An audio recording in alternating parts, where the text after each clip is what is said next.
ஹே, என்ன இங்க?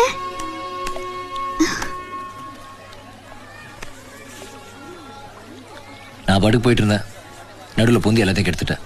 சந்தோஷமா? எல்லாம் உன்னாலதான். நான் என்ன பண்ண? என்ன பண்ணல? என் குறி தவறுனதே இல்ல, அடிச்சா தெரிக்கும், அதான் நான். இப்ப எல்லாம் மாறி போச்சு. என்ன பாரு, என் மூஞ்ச பாரு. அதான் மொத்தமா இந்த அவஸ்தையை அனுபவிக்கலாம் முடிவு பண்ணிட்டேன். எல்லாத்தையும் தூக்கி போட்டேன். இங்கிருந்து போலான் இருக்கேன். எப்ப போனோம்?